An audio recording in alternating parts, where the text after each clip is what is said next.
Welcome to the Elegance of Nae. I'm your host, Nae, and on this podcast, we'll be talking about a variety of topics with amazing stories.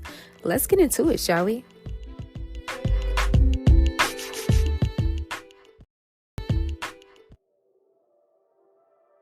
What's up, guys? Welcome back to the Elegance of Nae Podcast. I'm your host, Nae, and we got somebody new in the building. Who we got? Mr. Leon in the building. What's to do? What's up? Glad to be here. Appreciate you, Nae, for bringing me through.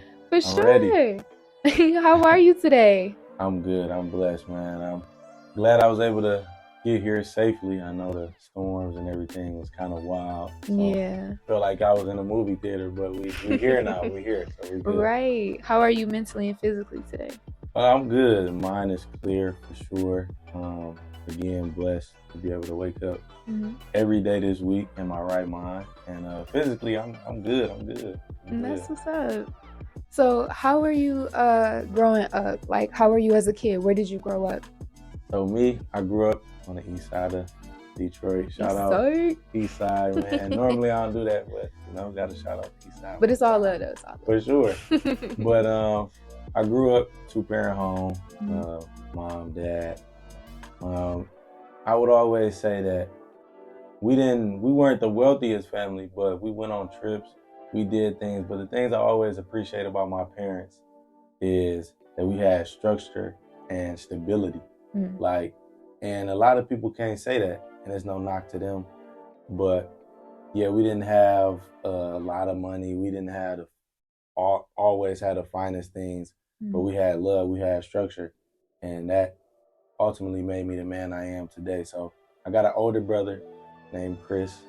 We had a great childhood, man. Like summers like this, if it wasn't raining, we would all gather our neighbors up or our friends from school, and we'll go ride into Grosse Pointe, play basketball, put like $5 towards like a small pizza or this place called Burger Point we used to go to. So dope childhood. I always say, man, like I love my childhood. I was actually at the crib going through some pictures this week, just seeing like all the different things that we did, whether it was me and my brother, my parents, us as a family, my cousins. It was just dope, man. Like to just be around so much love and people that's, even to this day, like still close to you, still call you and everything. So I had a dope childhood, man. Had all the action figures I wanted. Went to all the different places. We went to LA, we went to Florida, we went to different places, man. So definitely love my childhood. Like even though we lived in what's considered the hood, the city, like we were always protected.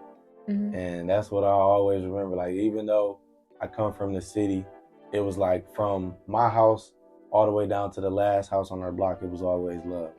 That's what's up. Sure. So growing up, like pretty much besides all the love, like how were you in school? Like when you first started in school and everything? Man, so when I first started in school, I was that guy. Not as far as like popularity necessarily, but like my grades was fire, A's and B's. I was really good at English and science. And I was good at math for a while until I got older, but like when I first started off in school, it was good. Like, I was able to gravitate to a lot of kids. Like it was easy for me to make friends because I was like super silly and like I've always been a people person. Like my aunt, she called me the social butterfly. I was just about to say that. Like, you know what I'm saying? So school was cool at first, growing up. I went to a school called Detroit Merit at first. And before that, I went to a school that my aunt taught at called Howe. But I was like really young. I was probably like in kindergarten around that time. And then I went to Detroit Merit probably from, I want to say first grade, and then I went to a school called Duke Ellington from about second grade to 5th grade. And I met a lot of friends there that I still keep in contact with to this day. But yeah, as a little kid, I was cool. But like as I started, getting older, like 3rd, 4th grade, I didn't know like like I was silly, but I didn't know when to be silly. Like I was trying to be Yeah. silly all the time, and then I was big into WWE. I was always trying to, me and my friends were always trying to trade wrestlers during like recess or during class time. We have our action figures out in our book bag, or like we'd just be trying to wrestle during class, and I'd just be getting in so much trouble. And you know, like one teacher told me, like you gotta understand that there's a time and a place for everything. Yeah. So like for me, I mean, I knew I wouldn't say I was the smartest kid as I got older, but I knew like my hard work, if I just stopped playing games and stopped being silly all the time, I knew I could be something, because I knew at an early age, like whatever I did, I wanted it to benefit somebody else, meaning that like, okay, I could go work a job and make all the money that I desire or even more. But like, I want to do that, but I want to do it being a servant to somebody. Like I want to help somebody. I want whatever I do in life to empower or impact or enlighten somebody. So like even all the while I was clowning, I probably didn't stop clowning from, it started in second grade. I probably didn't stop clowning realistically until my 11th or 12th grade year in high school. But I was doing enough to get by. So it was like at that time, my mindset was like, okay, I'm just doing just enough to get the decent grade. So it wasn't until, you know, my mama got sick when I was in 10th grade. She wrestled with pancreatic cancer for like 2 years. She passed my senior year in October. Oh, sorry to hear And, that. you know, it wasn't until she got sick and then I saw what she had to deal with that I really locked in and was like, hey, man, you know you got the gift of gab, you can do all these different things, but you got to be serious and you got to work hard. It's like I said, me personally, like I ain't gonna say I'm dumb, but like I wasn't the smartest kid in my class.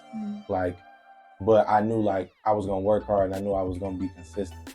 So like at first I was like a goofball, and it's crazy now. Like I was even saying something on Facebook. I'm like, I know God is real, because the fact that I'm a teacher is crazy. I never wanted to be a teacher. I didn't go to school to be a teacher. Like, and my like people I went to school with and people that know me on a personal level, like, bro, that is facts. And they was laughing.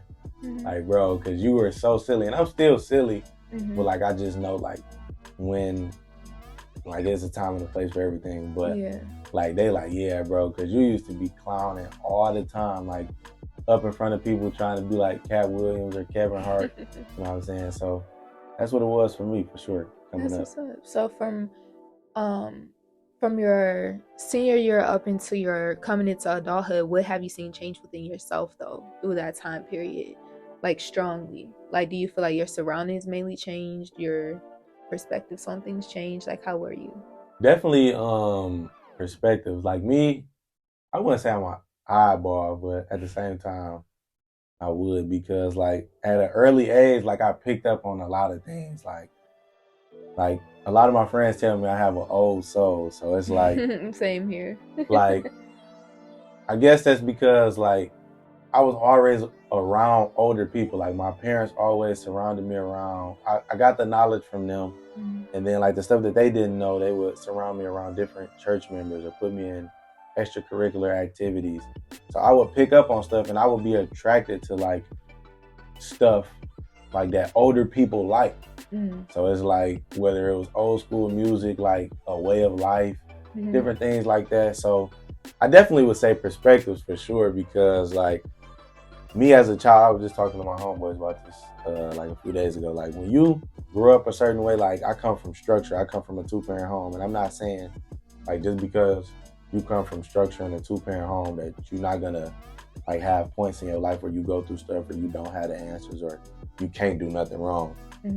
But like the thing I always appreciate about my parents, like they were honest with me, you know, they kept it real with me, and they didn't shun me. Like they didn't show me things all at once, but they let me live. They let us live a little bit, but they also gave us game. So it was like perspective wise, it's just like you grow up and you think everybody comes from a 2-parent home because that's what you're seeing. But then when you get around cousins, you get around friends, you get to know them a little more, you realize, oh, my cousin didn't grow up without his father. or my female friend, she doesn't have a relationship with her dad, or she's not as close. She lives in the house with her mother, but they barely talk. Right. And it's weird to you because you come from structure and you never experienced that, or you don't know what that's like. So it's like, well, man, why they living like this? Like everybody should be, but it's not until you realize like that's not how everybody lives. So I guess one perspective is not to assume that everybody lives the quote unquote standard life. Like everybody comes from different walks of life. And even though I've learned that even though I have a way that I live, like I don't want to be around drama. I don't want to be around negative people or negative energy. There may be, ways that I live my life that other people may not agree. Like for instance, a big thing I'm on is like, a lot of people say stuff like, man, he took those 20 years to the chin. But my thing is, he didn't have no choice. But I don't come from that world. Yeah. I've never had to steal to make sure my brothers and sisters can eat. I never had to, rob somebody or gun somebody down for the things that I want. Either my parents got them or I worked for them because that was taught. But when you look around, everybody's parents aren't teaching their kids that, or it's been a cycle. So your mom, at your age, she grew up, all she knew was stealing and killing and robbing and all of that. So she passed that on to you because she never took the time to seek therapy or talk about her feelings, because you have a lot of generations before us that it's like what goes on in this house stays in this house. And I don't agree with that to a certain degree, because you got people and kids and family members committing suicide because they feel like they can't open up to their parents, because it's like, hey, you should get over that. Because all these different walks and ways of life. So I've learned to respect different perspectives, or like I can agree to disagree with, this mindset of, I'm loyal if I do the time that you're supposed to do. Like you go rob somebody, but I got to do the time, and I'm a real one because I go do that. I don't agree with that, but I have to take into consideration that that's how some people grew up. That's all they know. Yeah. Even though in my eyes and honestly reality, that's wrong. I respectfully agree to disagree, or I hear where you're coming from, but I'm not gonna take on that position. So I would definitely say perspectives, like surroundings. I've always been around good people. I feel like I've never, like, I can see something from a movie and be like, I don't want to end up like that. Or like I can see how somebody moving is like, even though I'm clowning, I'm goofing around, like I'm not on that. Like I don't want to do that. Like what you're doing. Like I never been a guy that's, been around people that want to gang bang and, and there's no knock on them, but never been around guys that like super rowdy. That had a really strong influence. Yeah, you know what I mean? Like I've never been around people that are like temper is out of control and like super rowdy or whatever. But like, no, I've grown to, like, when I went to college, I met a whole bunch of people that kind of helped me with my perspective and taught me different things.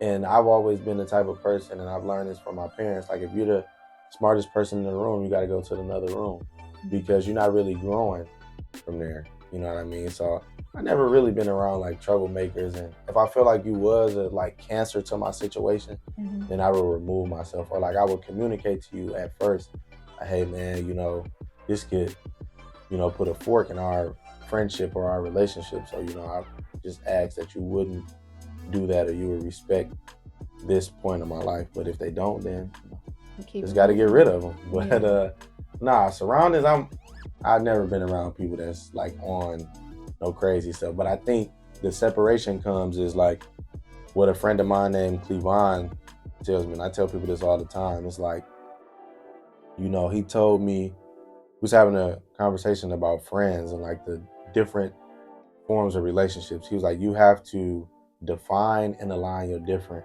relationships. And what he means when he says that is, like, you have to understand, like, it's some girls that you can hang out with on a Saturday night. It's some people that, hey, I'm studying. And those are the people. You know what I mean? But you wouldn't mix the two because they value different things. So it's like, that's a big thing that helped me, is like, and it also helps me maintain all the different forms of relationships that I have with people. Like there's dudes that I'm going to call to they pick up basketball with. Now those same dudes I wouldn't call to go study because they don't really value education like that. And it doesn't make them less than, but it's like you have to understand there are different forms of relationships. And if you don't, for sure, and if you don't define them, you'll be disappointed or feeling like, well, why Nae ain't come to our brunch? Well, maybe Nae is doing something on that day to where it keeps her from that, or she values something else at this point in her life. So when you understand that and you define and align your different friendships or bonds, you know. And it also shows that you pay attention to your friends, because if you be around them, not only are you sharing your energy and your time with them, but you also want to value that energy and time and make sure it's being used in their best benefit too, not just yours. Yeah. So yeah, that's understandable. So you kind of mentioned a little bit about teaching. So how did you get into teaching, and can you elaborate more on that? So it was crazy, and I feel like I gotta share this because somebody may be going through the same situation, or maybe feeling like they're running out of time. So I graduated from Oakwood University at HBCU in Huntsville, Alabama. Shout out Oakwood. I had to shout y'all out one time, man. Great memories there. Great 4 years. Miss it for sure. But anyways, I had just graduated. I came back, and when you graduate, whether it's college, your master's degree, or high school, whatever, your people, they bless you on Cash App, Zelle, they give you money in hand. And so besides the money that I had already saved up, I had a refund check. I had 2 refund checks. Ooh-wee. I had a $250 refund check, and then I had a $1,125 refund check. I remember like it was yesterday. And it came at the right time too, because I was low on funds like a week before graduation. So shout out to God 3 times. Amen. But I had that, and then I was living off that and my graduation money that I got from people, and plus my sports job, because I also work as a sports performance coach. That's what I went to school for. I graduated with a degree in fitness and wellness. So this is when my first adult real world problem kicked in. This is what I think for sure. So I had a Ford at the time, a Ford Focus. I was driving somewhere. I think I was going to run an errand, and I heard like a noise under my car. And so I'm thinking I like ran over something or something like that. So it kept making a sound. It was like feeling like my car was like feeling weird or something. So I pulled over, and then I saw this piece scraping at the bottom of my car. And so I'm like, dang. And at the time, I didn't have enough money, because like at that point, my money had lasted me for like 3 months. So that money is dried up now. So I'm looking at this piece on the car, and I'm like, I know it's going to be more than like $200. So this guy for like months and months and months had been hitting me up like, yo, man, I want you to come work for me. He has his own business. They teach financial literacy in different schools. So I'm like, I really didn't go to school for that. I'm not really, I know about money, but I'm not like you are with it. And he was like, man, well, the opportunity is still on the table if you ever want to come through. So I'm like, all right, cool. So then it's like a lot of times, you forced to do something. Like when you don't have no other option, you like, nah, I got it. Yeah. So I'm like, I hit him up like, hey man, is that job still available? Now this was like towards the end of October. He's like, yeah, man. And, got the fingerprint set up, was on the different Zoom meetings, and he was telling me what to expect. Yeah. And now going in, I'm just reading what's on the PowerPoints to the kids.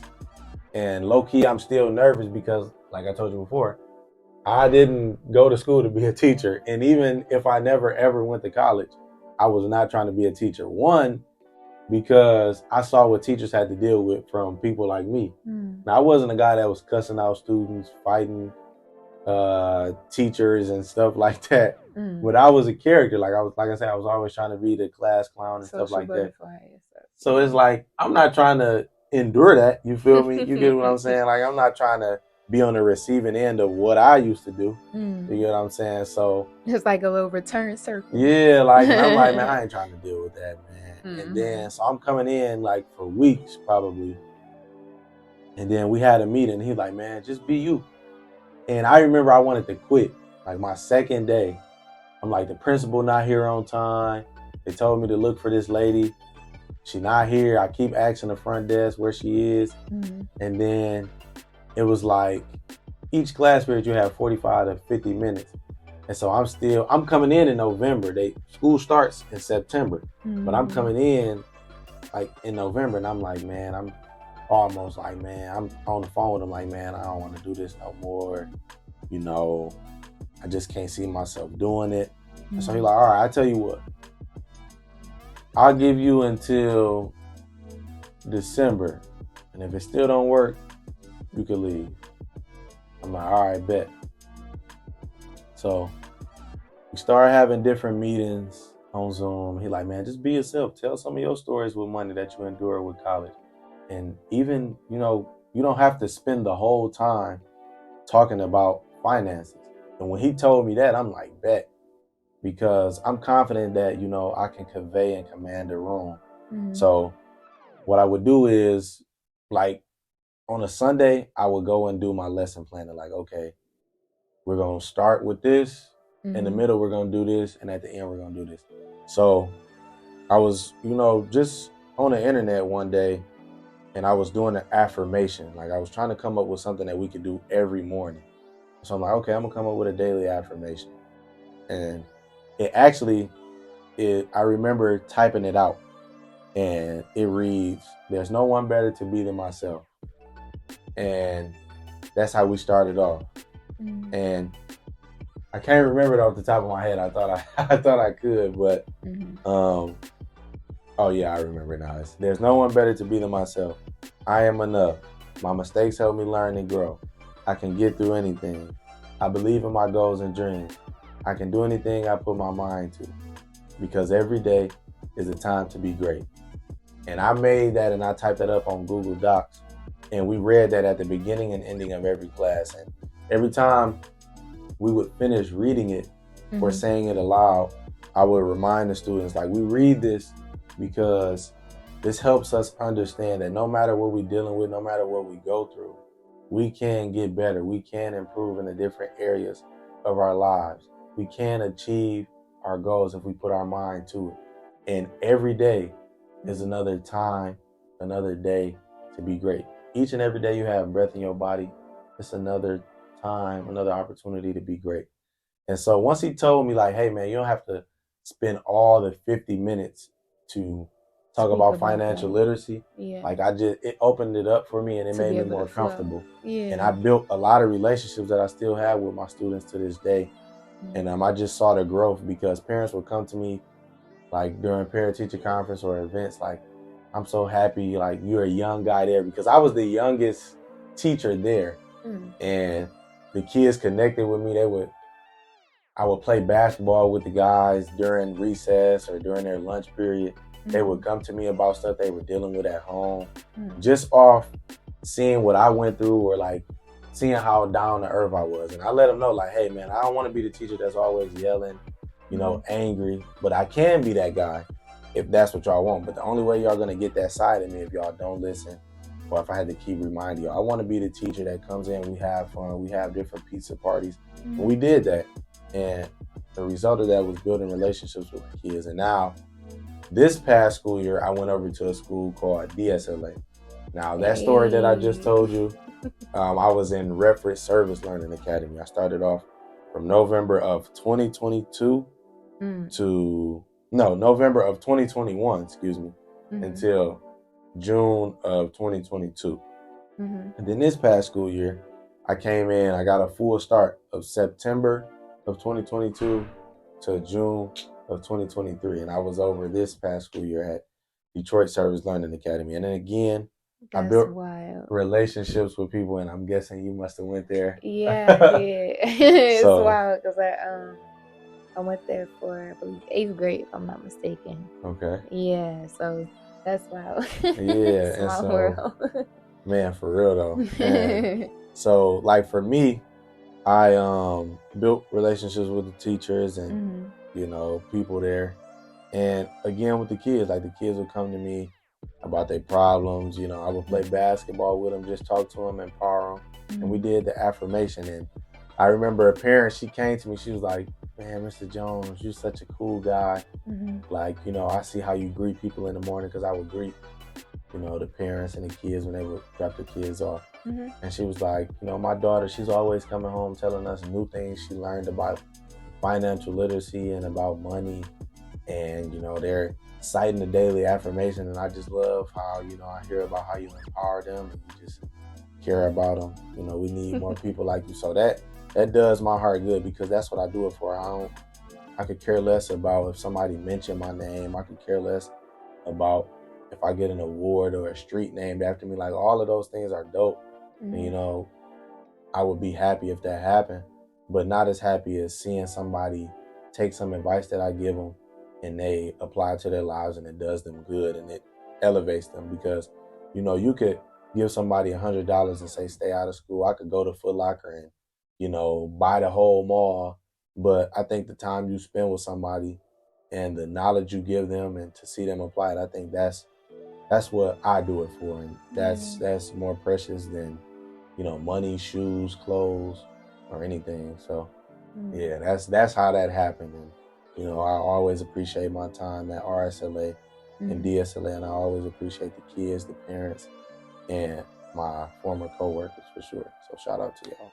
That's dope. That sounds like a really good transition from when you, like, from the beginning all the way up until now. You've seen that from the sounds of it, you've grown a lot from just trying to deal with it, go into it, handle it. And then what have you been learning from your own students? Like, what have your students taught you from the beginning up until now? Well, I kind of already knew this, but it's just a reminder that, you know, a lot of these kids, they come from broken homes, and a lot of kids are raising kids. And, you know, I will see parents that's my age, I'm 24, or younger. Like, you have that's 18 years old bringing kids in the first, second grade. Yeah. You know, you got 20-year-olds, you know, and it's not to say that you don't know things at 20, but you don't know as much as you need to know. Yeah. You know what I'm saying? It's kind of like you learning stuff on the fly, it's not always a bad thing, but, you know, the kids suffer when you don't really take your life as a parent seriously. You know what I mean? So it just that a lot of times you have to realize that a lot of these kids are going through a lot of things. Now, that's not an excuse to not do your job as a teacher or to baby them in a sense, but it's a reminder that, you know, you got to love on these kids, because they may not be getting the love that they seek from the people that raise them, whether it's a grandmother, a mother, a father, a mother and a father. So I guess my thing is not even just with my students, but people I come across in general, because you just never know what somebody's dealing with. Yeah. So and you my can biggest, be a positive insight too. For sure. And I think Isaiah Thomas said it best. Like, I want all of my experiences with people to be good. You know what I'm saying? Any chance I have to pour into somebody or be a positive light or be a reminder that there are good people in the world, you know, because there's so much negativity going on. So it makes you wonder, like, are good people still left? You know, I want my life to be an example. I want my, you know, gestures towards people to be an example that there's still good people in the world and there are people that have your best interest. Yeah, that's dope. And that's very, very true. Because you don't know what kid could be coming from a very verbally abusive home, physically abusive home, and their school is their only outlet to be a kid or to have friends, and to be able to have someone that gives them that positive insight and be a motivator to them and give them motivation. Like, you can come out of it, you know, you are somebody. Right. And then with your affirmation, that helps out a lot with a lot of kids too, because they not only just saying it, but the ones that really believe in it, that's how you know that message is really hitting them too. Sure. Especially as a, you know, an educator, a person that's really teaching the younger community too. Sure, definitely. Yeah. So, like, what age groups do you like teaching? Are you with a variety of age groups, or are you with like one set of age groups? So when I was at RSLA and DSLA, it was a variety. Some days I go in and teach kindergartners. Some days I go and teach second graders, third graders, fourth graders. But me, And there's no knock to the second grade. There's no knock to the second grade teachers if you teach. I feel like for me, I learned this year that I can only do, or that I would prefer to do, because I don't want to limit myself. But at the same time, you got to know yourself too. Yeah. I feel like me, I can only do 4th grade and above. Like, I feel like, because me, and people may be like, dang, bro, for real. And like, I was telling my girl this the other day, like, I feel like for me, if I continue to do younger ages, like 3rd grade and lower, I feel like for me, I feel like I wouldn't want to have kids no more. Because like, it's just like, bro, like the amount of stuff like kids need, or like how, like, I'm not even gonna necessarily say needy, but like how much they whine and stuff. Because I'm thinking like, man, when I was in 2nd grade, 3rd grade, I wasn't whining like that, but it's a different dynamic, time, different generation. Yeah. You know what I'm saying? They build different. Yeah. So it's like, for me, I would rather do, 5th grade and above. But I did a variety to answer your question, variety of grades. Oh, that's dope. That's dope. Hey guys, we wanted to take a quick little break just to do a quick shout out to TC's Art Gallery. That is T as in Tom, C as in Cat, S as in Sam Art Gallery. They do custom art, custom jewelry, and custom photos. They also help with your logo, updating your website, or if you need a website, and they help with social media advertisement or social media management.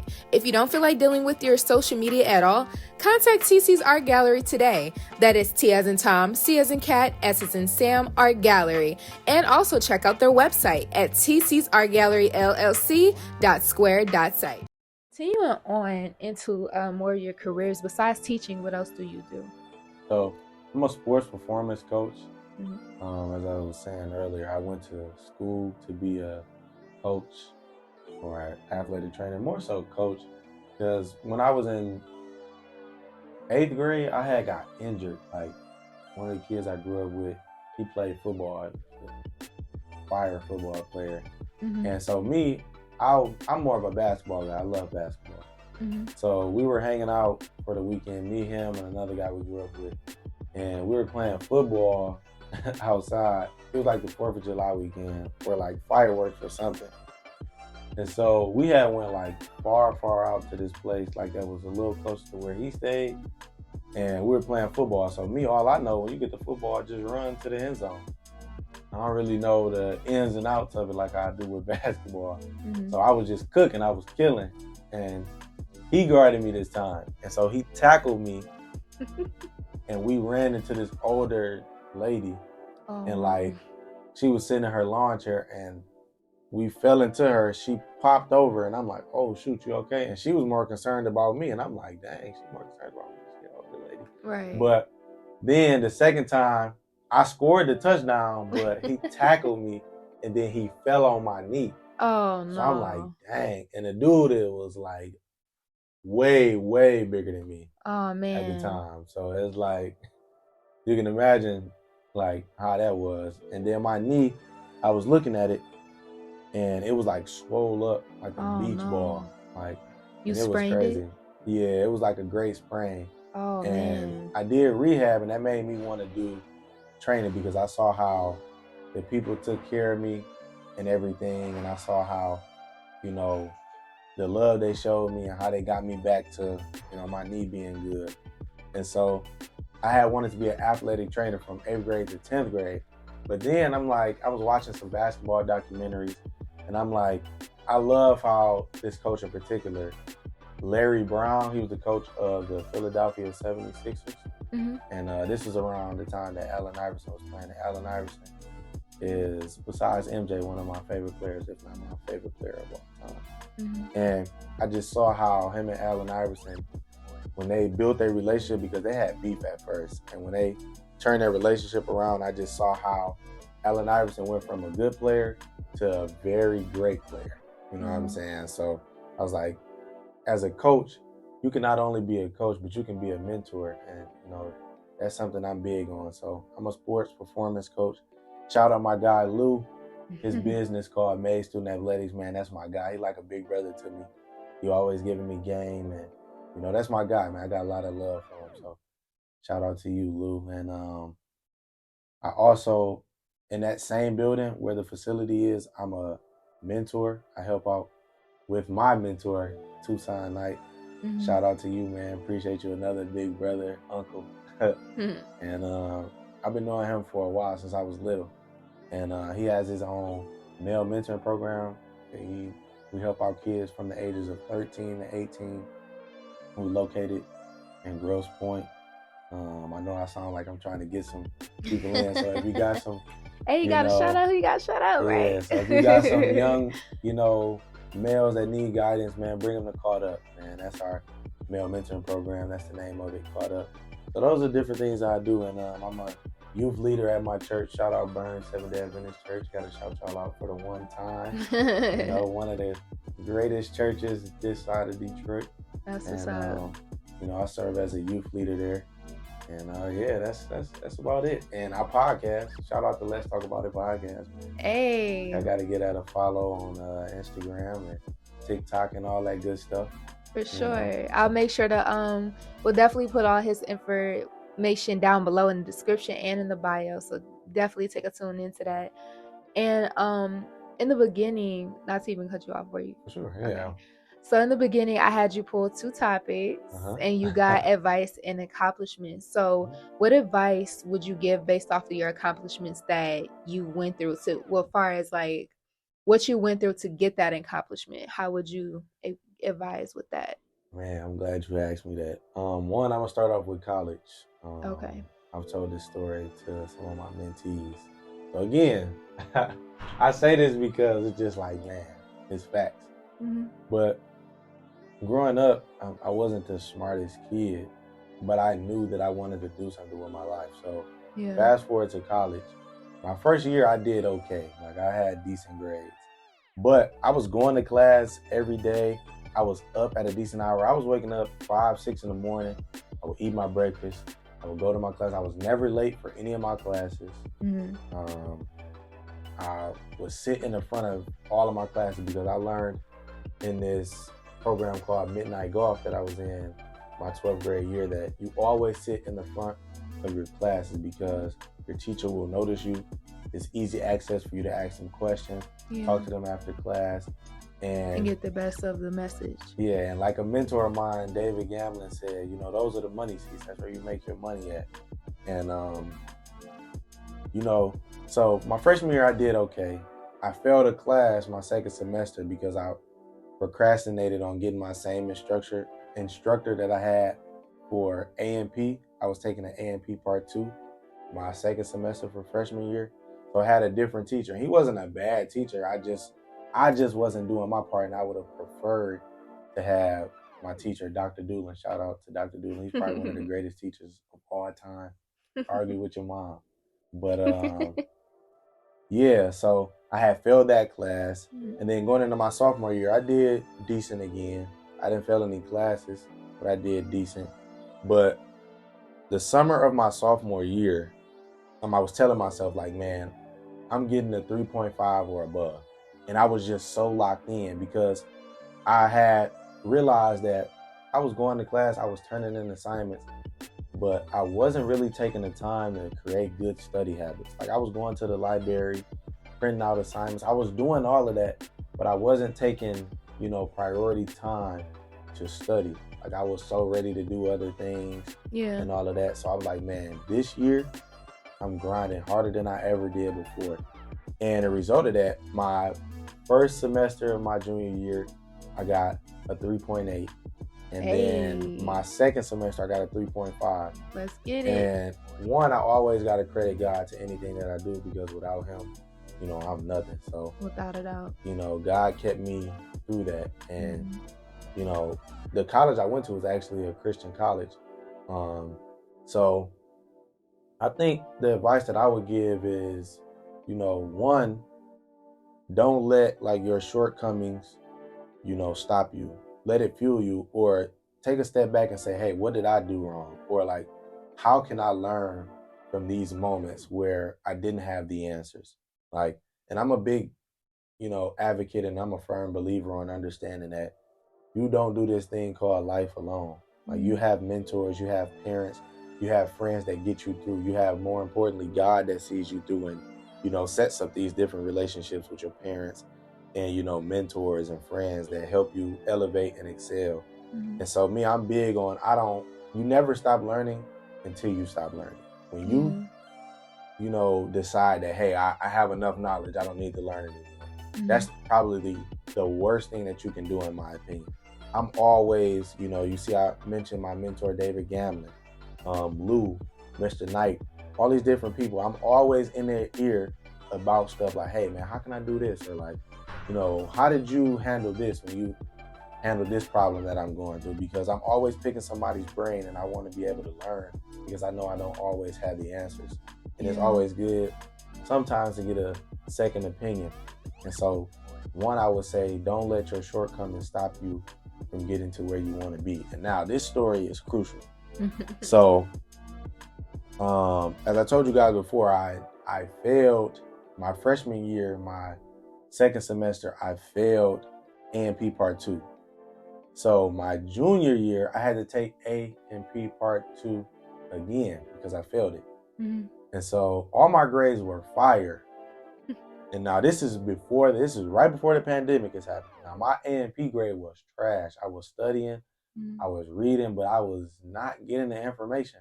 Right. And it wasn't until the pandemic, because shout out to the pandemic, because it definitely helped me. Because if it were not for that pandemic, I would have not passed A&P. And if it were not, firstly, for God, I wouldn't have passed that class. Yeah. So long story short, my grade was like an F before the pandemic. And in March, we had to go home. We got the email that we had to go home. And then my grades started improving because we were doing online tests and I was, more locked in. And so I got my grade up to a B+. I finished with a B+, so I passed that. Hey, that's what's up. Now, here's where some people may say I was playing with life, but honestly, I was not playing. My senior year, I'm about to graduate, so I'm hyped, I'm ready. I'm like, man, this is my senior year, man. And so my first semester, I failed a counseling class, not because I wasn't doing the work, not because I wasn't studying, but because for some reason, I could not find my assignments, like where they were located in the Dropbox. I'm like, bro, I cannot find these assignments.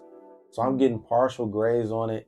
And so I go to my advisor. Now, this is where relationships are key. This is another thing that, relationships matter and the right relationships matter. Yes, you know what I'm saying? A lot of people, they got relationships with folks that's not really serving them no purpose. And I don't want to say that to say like you only are friends with people so you can benefit from somebody, but this is where relationships come into play. So my advisor, shout out to my advisor, Dr. Young, love you, man, appreciate you for all that you've done for me. I actually met him when I went to the college that I graduated from. I went on a tour and I told him, I wanted to be a coach and a trainer. He was like, man, we got just the thing for you. If you get a degree in fitness and wellness, not only will you be able to become a coach, you have a wide variety of different positions that you can take. And so fast forward to my senior year, I let him know like, hey man, and I was always going to him about stuff. I'm like, hey man, I failed this class because I couldn't find out where the assignments were. He was like, man, you're gonna still graduate. We're gonna make sure you take a class that is worth those same credits. And glory be to God, man, I graduated, that same semester.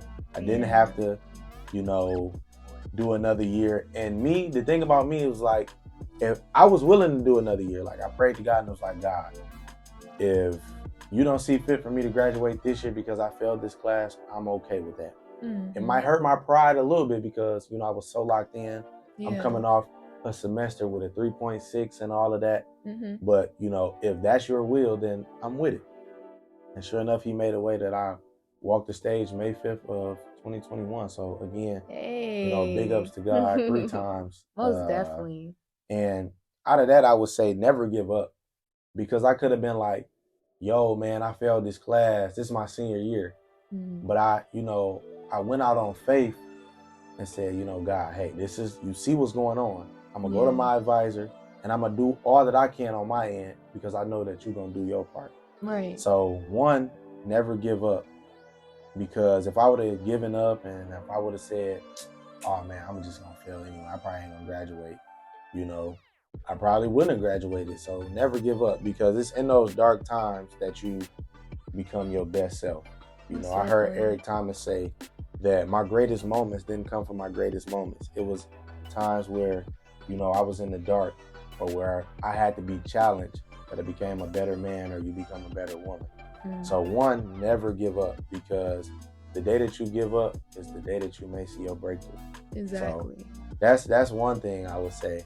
And the tragedy for me was losing my mom. That's probably the biggest, you know, thing that I had to deal with up until this point. And from seeing my mom wrestle with cancer, seeing her lose weight, you know, lose hair and all that different stuff, and seeing all the stuff that she dealt with, you know, it just motivated me to say, use these moments as fuel. You know, you may be in a place right now where, you know, you lost your job, you lost a loved one, you lost a spouse, you're going through some things. Yeah. But let that moment teach you something. And looking at my mom and seeing how sick she was, she never stopped waking up early in the morning. She never stopped doing her part. And that let me know that no matter what you're going through, always have a by any means necessary mindset. You know, no matter what you're going through, don't be conditional in your grind. You know, a lot of people like, oh, I'm gonna grind when I get this. Or like, if everything go right, then I'm gonna do my part. But we live in a world where we know all too well, you plan for stuff and then stuff come hit you with a curveball. You know what I mean? Sure. And we're gonna always have those moments, but it's what you do in those moments that make you who you are. Exactly. And so one, I would say never give up. And two, don't be conditional in your grind. Right. You know, no matter the circumstances, put in the work regardless. I feel that. And also in the beginning of first of all, that was some dope facts right there. Okay, you gotta write that down. Okay, y'all. But also in the beginning, you also chose a number between 1 through 10, and you chose number 6. And number 6 is called On the Spot Game. Okay, and with that game, you pretty much, the game is whatever comes to mind, like what comes to, like literally the first thing that comes to mind when you hear the word, and then I'll tell you a word. Bet. You ready? Yeah. All right, so what's the first thing that comes to mind when you hear the word dreamer? Dreamer? Visionary, for sure. Visionary. Okay. Because like dreamers, that's the first stage of you being a visionary in my eyes. Because you got to dream. And then when you dream, you know, you have somebody, or you know, after that step, you know what it is that you want to do. Like, I had this dream. I've always dreamed of this. Now, how can I make this dream become a goal? And how can I make this goal become a reality? I feel that. Sure. That's lit. Okay, let's do one more. What's the first thing that comes to mind when you hear the word? I'm gonna think about this one because I really want to give you a good one. Reality. Reality?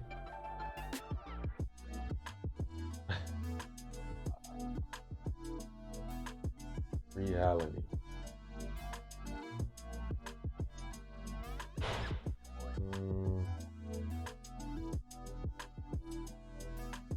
You want another one? No, I'm just thinking like, I guess I would say life. I was gonna say you. Life, because we live in a real life. Yeah. You know what I'm saying? So I think, yeah, I definitely would choose life, because you know, your life is a reality. Yeah, because it was fun. Yeah, I mean, I know that was a very like obvious, like obvious word, but I couldn't think of a good one off the spot. But next time I'll make sure to have something written down and throw out for the game, whoever choose. But yeah, like okay, good. Sure, life for sure. But before we close out, I want to say thank you for coming on to the podcast. I truly appreciate you taking the time out to be here today. Is there anything you would love to say? There's a quote that I've been big on. And one, I want to say thank you for thinking of me to even be on your great platform. I appreciate it. No problem. Y'all continue to tune in to the Elegance of Nae Podcast for sure, because she not only has, dope guests, but she's dope herself, and she has a dope platform. But me, before I would go, I would like to say, a quote that's stuck with me. It's probably my favorite quote. I recently heard The Rock say it, and the quote says, "One day or day one." And that quote means, are you either gonna make today your day one or whatever you want to accomplish? Or are you gonna always procrastinate your purpose and say, one day I'll do this, or one day this will happen, or one day I'll stop doing this? So yeah, just, food for thought for y'all, man. That's dope. I love it. And definitely make sure to tune in to Mr. Leon's podcast. Shout it out one more time. The Let's Talk About It podcast, y'all. Yes, make sure to tune in. We'll make sure to put all of his information down below in the description and in the bio. Are we doing a part 2? For sure. Gotta do a part 2. We gotta do the part 2. All right. And our part 2 will be on Patreon and our lovely subscribers. So make sure you become a subscriber on this platform and plenty others, along with our Patreon, to be able to get that part 2. Right? All right. For sure. Gotta be there. Gotta be there. Oh, for sure. Until next time, see ya.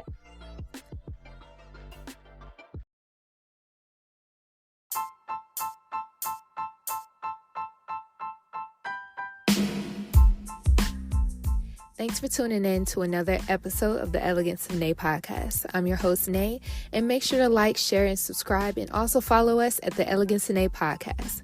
Until next time, see ya.